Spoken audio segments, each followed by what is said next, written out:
You, John Fitzgerald Kennedy, do solemnly swear I, John Fitzgerald Kennedy, do solemnly swear that you will faithfully execute the office of President of the United States that I will faithfully execute the office of President of the United States and will, to the best of your ability, and will, to the best of my ability, preserve, protect, and defend the Constitution of the United States. preserve, protect, and defend the Constitution of the United States. So help you God.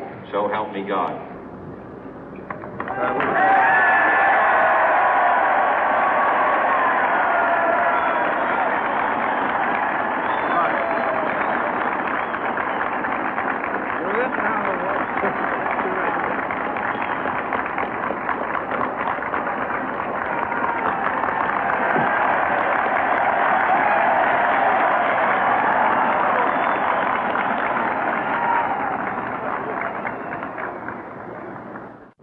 Vice President Johnson, Mr. Speaker, Mr. Chief Justice, President Eisenhower, Vice President Nixon, President Truman, Reverend clergy, fellow citizens. We observe today not a victory of party, but a celebration of freedom, symbolizing an end as well as a beginning, signifying renewal as well as change. For I have sworn before you and Almighty God the same solemn oath our forebears prescribed nearly a century and 3/4 ago. The world is very different now, for man holds in his mortal hands the power to abolish all forms of human poverty and all forms of human life. And yet the same revolutionary beliefs for which our forebears fought are still at issue around the globe.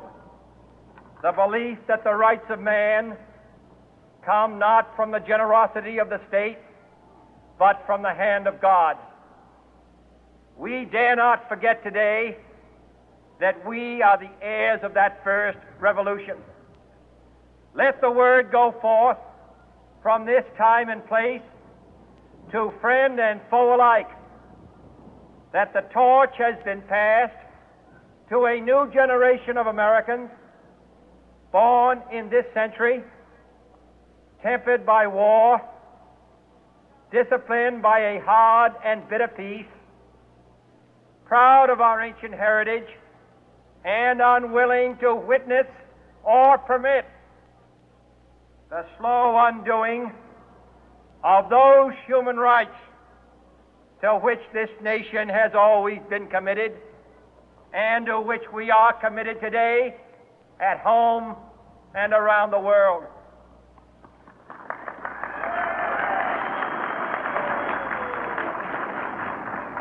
Let every nation know, whether it wishes us well or ill, that we shall pay any price, bear any burden, meet any hardship, support any friend, oppose any foe to assure the survival and the success of liberty.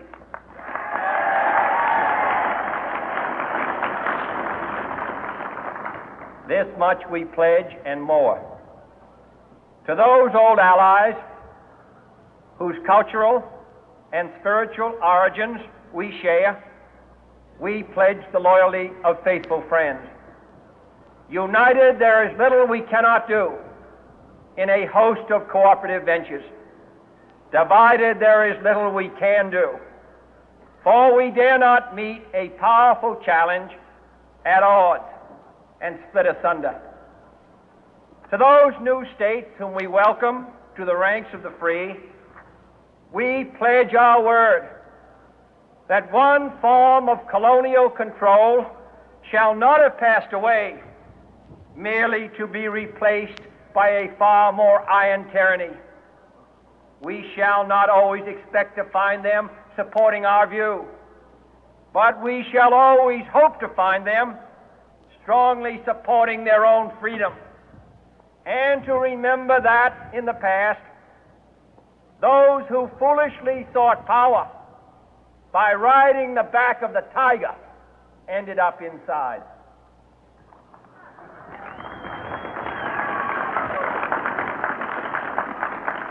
To those people in the huts and villages of half the globe struggling to break the bonds of mass misery, we pledge our best efforts to help them help themselves for whatever period is required, not because the communists may be doing it, not because we seek their votes, but because it is right. If a free society cannot help the many who are poor, it cannot save the few who are rich.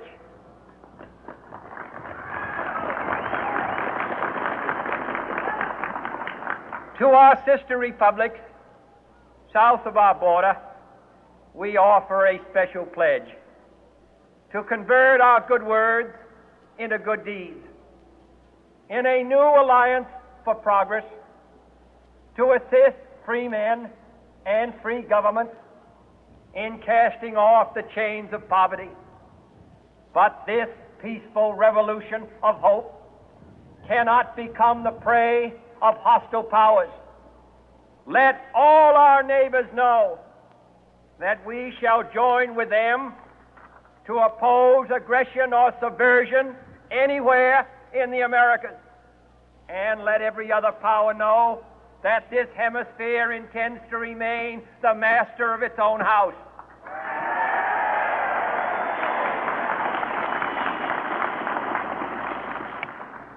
To that World Assembly of Sovereign States, the United Nations, our last best hope, in an age where the instruments of war have far outpaced the instruments of peace, we renew our pledge of support to prevent it from becoming merely a forum for invective, to strengthen its shield of the new and the weak, and to enlarge the area in which its writ may run.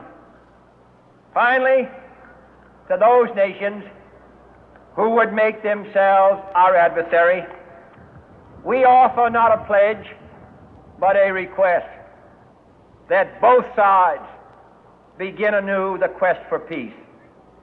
Before the dark powers of destruction, unleashed by science, engulf all humanity in planned or accidental self-destruction, we dare not tempt them with weakness, for only when our arms are sufficient beyond doubt can we be certain beyond doubt that they will never be employed. But neither can two great and powerful groups of nations take comfort from our present course, both sides overburdened by the cost of modern weapons, both rightly alarmed by the steady spread of the deadly atom, yet both racing to alter that uncertain balance of terror that stays the hand of mankind's final war. So let us begin anew, remembering on both sides that civility is not a sign of weakness, and sincerity is always subject to proof. Let us never negotiate out of fear, but let us never fear to negotiate.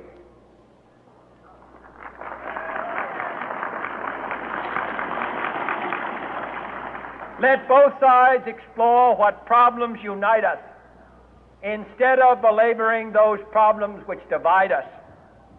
Let both sides, for the first time, formulate serious and precise proposals for the inspection and control of arms, and bring the absolute power to destroy other nations under the absolute control of all nations.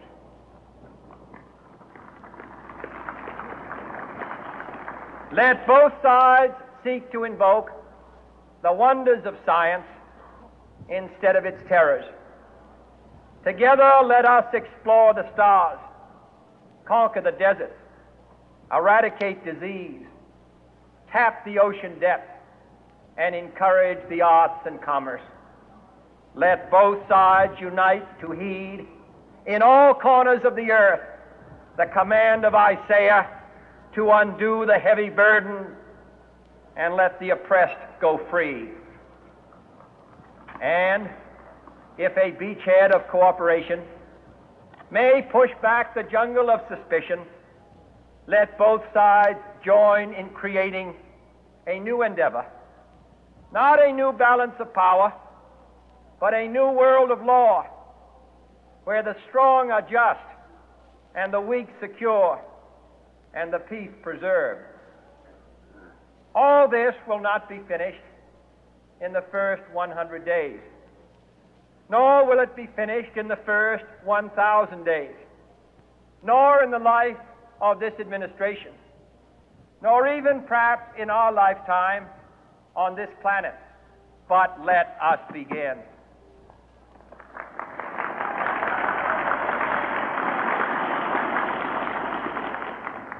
In your hands, my fellow citizens, more than mine, will rest the final success or failure of our course. Since this country was founded, each generation of Americans has been summoned to give testimony to its national loyalty. The graves of young Americans who answered the call to service surround the globe. Now the trumpet summons us again, not as a call to bear arms, though arms we need, not as a call to battle, though in battle we are, but a call to bear the burden of a long twilight struggle, year in and year out, rejoicing in hope, patient in tribulation, a struggle against the common enemies of man, tyranny, poverty, disease, and war itself. Can we forge against these enemies a grand and global alliance, north and south, east and west, that can assure a more fruitful life for all mankind? Will you join in that historic effort?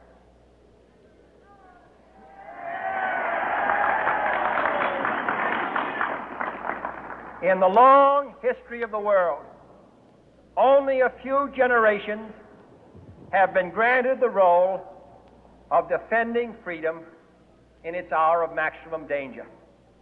I do not shrink from this responsibility. I welcome it.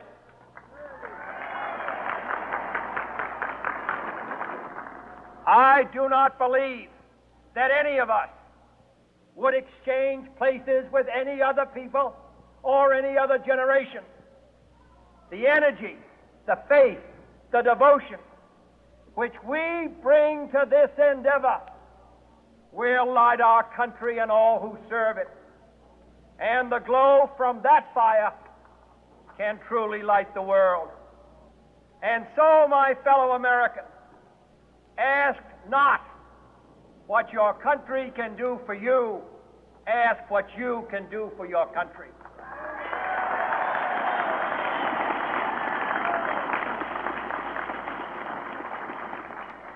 My fellow citizens of the world, ask not what America will do for you, but what together we can do for the freedom of man.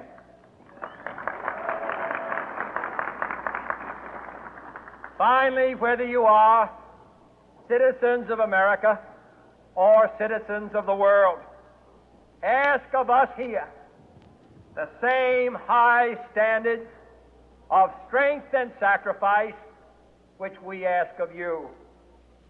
With a good conscience, our only sure reward, with history the final judge of our deeds, let us go forth to lead the land we love, asking His blessing and His help, but knowing that here on earth God's work must truly be our own.